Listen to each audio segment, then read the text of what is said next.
Mine is a short message. First, I want to thank the judges for this service. This coming together as churches is to tell everybody that the Gen Zs who died and who are being killed are our children. And we can't stand idle and watch as they die. Number two, I have one short message to President Ruto. President Ruto, the ultimate security and welfare of the people of Kenya rests in your hands. Please don't send us to the state where Haiti is. When you allow goons to come and disperse peaceful demonstrators on the streets, you are sending us to Haiti.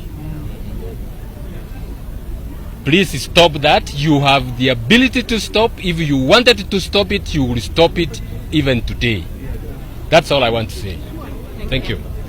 Ladies and gentlemen, I have done various analysis on the factors that are going to affect the 2027 presidential general election results. But I haven't touched on the effect of the third force, or others call them the third horse. Why am I talking about this? This third horse is a group of politicians that it's going to determine the election results immensely.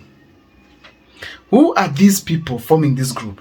They're led by Justice David Kinani Maraga, followed by Okiya Omtatah. We have people like Edwin Sifuna, Mohammed Ali. We have people like Osotsi. People who have come together to actually add on the list. It's also Babu Wino. These are people who are speaking the same language, but they are yet to declare whether they are a team. But as per to me, from the various indications, I can see that this is almost the same team. Now, why am I saying that this is one team? One, they have same language. Most of them that have come out to speak, they are speaking the same thing. William Ruto, one term. They are castigating all the wrongdoings in William Ruto's government. That is crucial. Number two, these people are also making some silent statements. Most of them are not making noise. Most of them are not talking, have not given their stance on whom they belong to. Even Edwin Sifuna, among the most vocal, is yet to come out and say that I'm going to support this and that in 2027. They are quiet as we speak today. They are quiet. They are quiet, and that is serious. Ladies and gentlemen, as we speak today, someone like Babu Wino, despite coming out openly to castigate even the killings that happened in William Ruto's government, is yet to come out and state whether he's going to support William Ruto, someone else, or is going to run.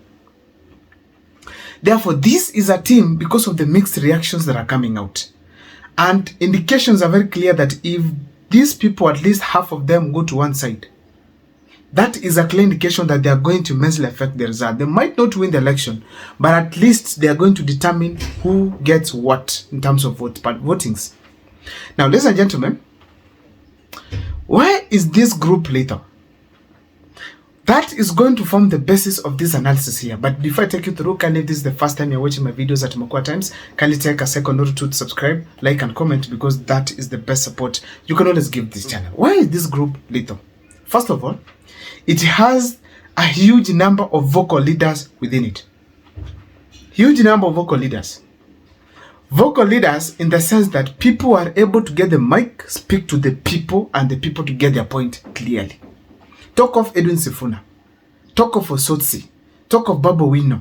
Even Okiya Omtatah. Talk of Mohammed Ali. These leaders are very vocal. They hold the mic, they pass the message loud and clear. That is what is needed in the Kenyan campaigns. People able to speak. In the entire opposition, the person who speaks, number one, it is Rigathi Gachagua. The others have a problem. So therefore, the fact remains that you need such kind of characters within your team. And that is why we are saying this group of the third horse race is lethal. Number two reason as to why I'm saying this group is lethal, it is the fact that these guys have huge mobilizers. If you see all of them, like Muhammad Ali at the coastal region, he can comfortably mobilize and get numbers on board. This is not a person to underrate. If he joins a certain team, Mosua's team of hope, more special to the Kenyan population that is youthful, then this means that these people are going to significantly determine what vote goes to who. If we have William Ruto and the opposition team fronting one candidate, and then this third horse race comes in between, I mean they are going to affect the votes going to one of the teams, either William Ruto side and the opposition side. That has to be taken very clearly and seriously. Ladies and gentlemen, another thing I want to say about this group, a reason as to why they are lethal, it's because it has the Kenyan favorites. I know in opposition, people like Matiang'i, Gachagua, even Kalonzo have now turned to be favorites of Kenyans to some extent. Also, there are Kenyans also supporting their favorites within the government side, led by Raila Amolo Odinga and William Ruto. So therefore, as we speak today, also this third horse has favorites for Kenyans. Kenyans admire their leadership. People like Sifuna, people like Muhammad Ali, people like Maraga, people like Okiya Mtata. This team also has people who are following them. And that makes it difficult for anyone to just make a decision without considering the effect.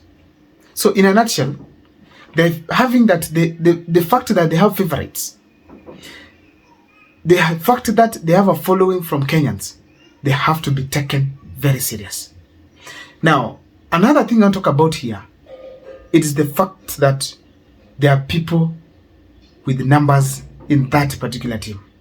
Assuming the Western Kenya supports Okiya Mtata, assuming the people from the from the Central Kenya support Ndindi Nyoro, that is a clear indication that they are going to present numbers at the table. Because if you check on this critically, you can see that if they are favorites for most of the Kenyans, then they have numbers.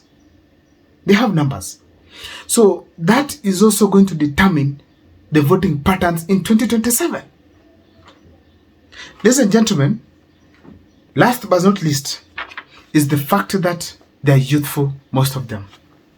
Apart from being youthful, they also attract the youthful population. Someone like Maraga fits in the conditions that were given by the Gen Zs in the last election.